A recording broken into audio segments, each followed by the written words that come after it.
El Señor es un Dios justo, que escucha las súplicas del oprimido, los gritos del huérfano, de la viuda, sus penas consiguen su favor. Esas afirmaciones que escuchamos en la primera lectura, acompañadas de la respuesta con la que nos sumábamos al Salmo 33, si el afligido invoca al Señor, Él lo escucha. Además, con el contenido del mismo apóstol San Pablo, que al recordar el combate que ha debido librar a lo largo de su vida, constata que cuando llegaron los momentos más difíciles, muchos lo abandonaron.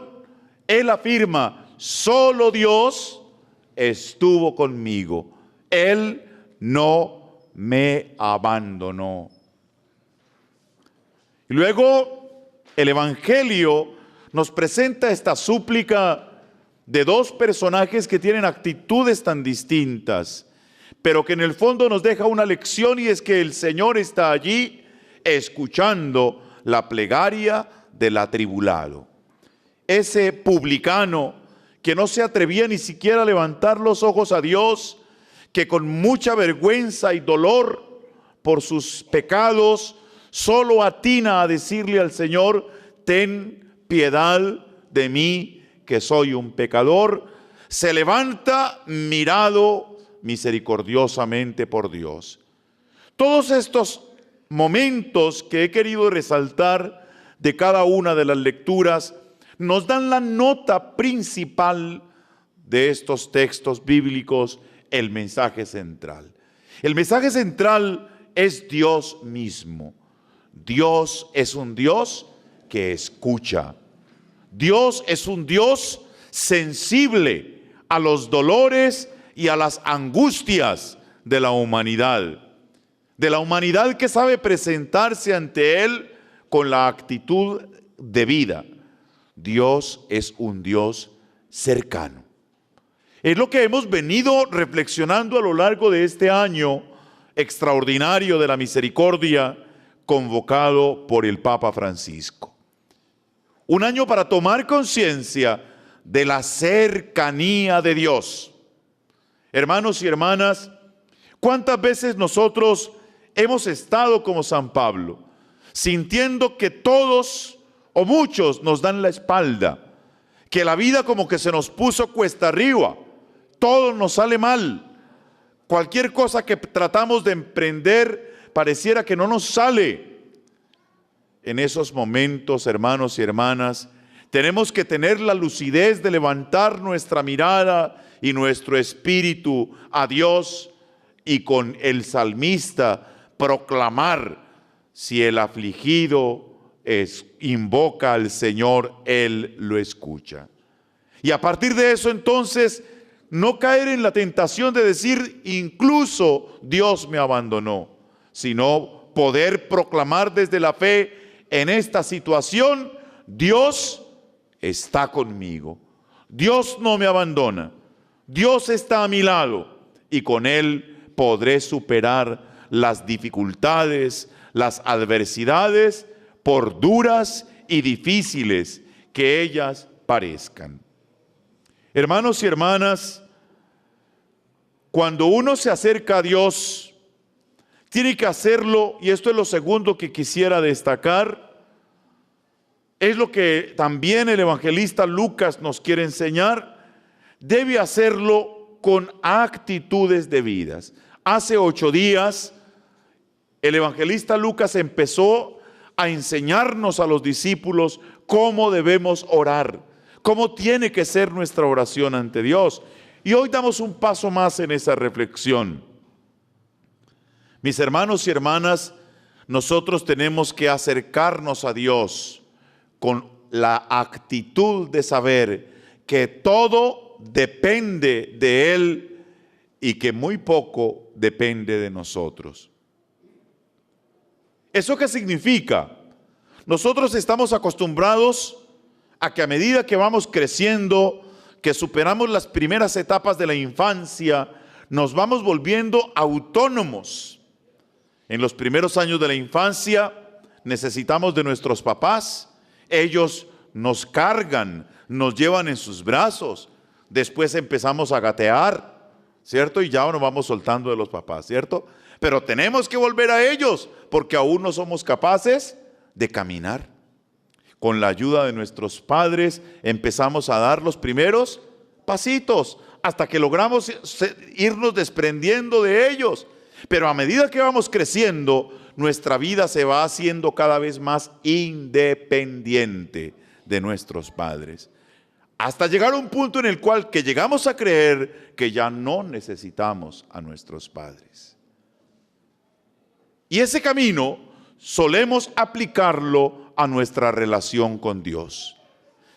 Hay veces que en la vida llegamos a convencernos que podemos hacer un camino sin Dios, que ya no lo necesitamos, que estamos tan suficientemente grandes que Dios no cuenta, porque todo lo podemos hacer con nuestros propios esfuerzos, con nuestras propias capacidades.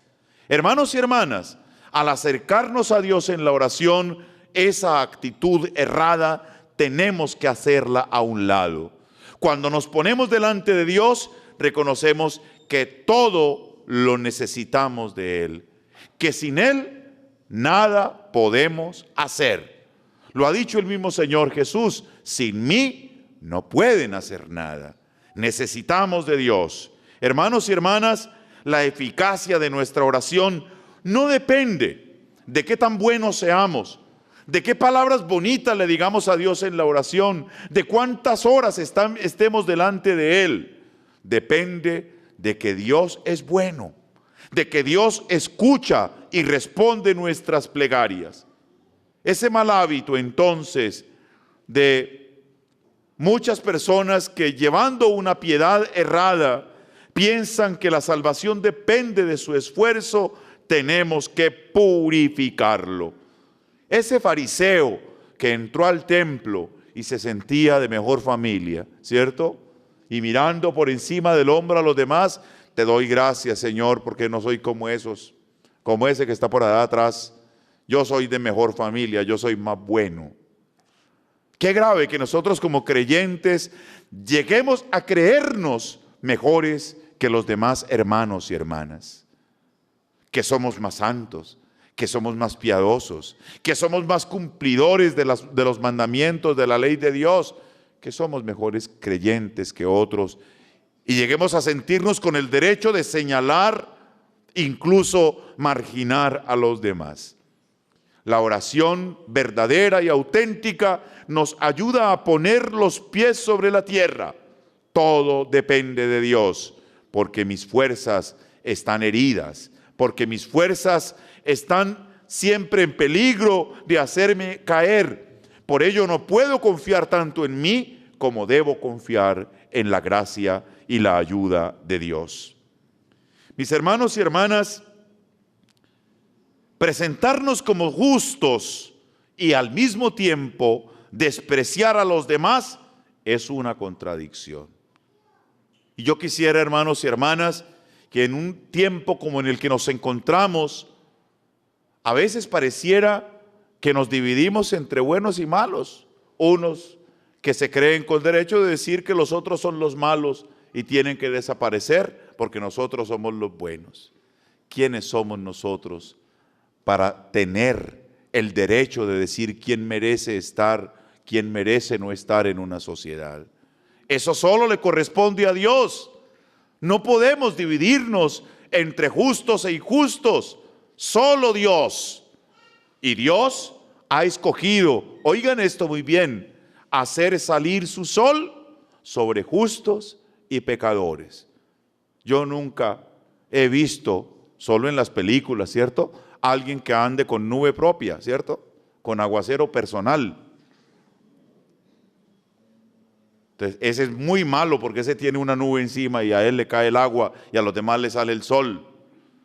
Cuando sale el sol calienta a todos y no distingue quiénes son buenos y quiénes son malos.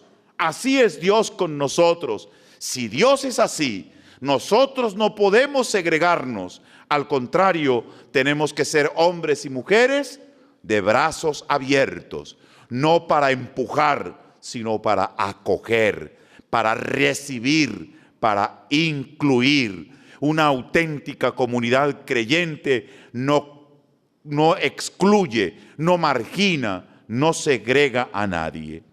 Y eso me lleva entonces a una tercera cosa que yo quisiera resaltar, mis queridos hermanos y hermanas, y ese aspecto me lo inspira precisamente esta mujer valiente, corajuda, adelantada a su época, Laura Montoya. Esa nuestra primera santa colombiana, en una época en que se creía que la mujer solamente estaba hecha, ¿cierto?, para casarse, tener hijos y educarlos y prepararle la comida al marido y no más. Esta mujer, en cambio, entendió que Dios también a ella le daba talentos para ponerlos al servicio de los que no contaban para la sociedad. Y ella se convirtió en un instrumento de Dios para hacer sentir a ese Dios cercano a esas personas, a los indígenas, a los más pobres, a los que estaban en las zonas más alejadas.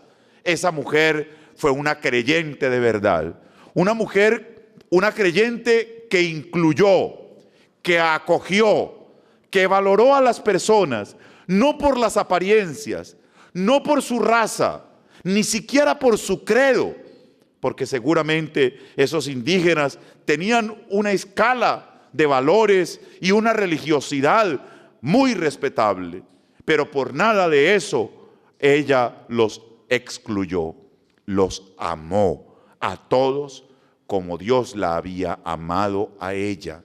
Hermanos y hermanas, la conclusión y la consecuencia natural de una correcta espiritualidad a Dios es esa: amamos y servimos a todos por igual. Y esa consigna y el testimonio de la Madre Laura, Santa Laura Montoya, tiene que ser para nosotros un aliciente, hermanos y hermanas. Estamos en el mes de las misiones. Qué bueno que nos pongamos como primera y fundamental misión: servir a todos sin distinguirlos, amar a todos sin discriminarlos. Que sea un hombre, una mujer, yo como creyente, miembro de la iglesia, en la cual los demás puedan ver a alguien que acoge, que mira el corazón y no se queda en las apariencias. Pidamos eso para nosotros, pidamos eso para nuestra amada iglesia. Amén.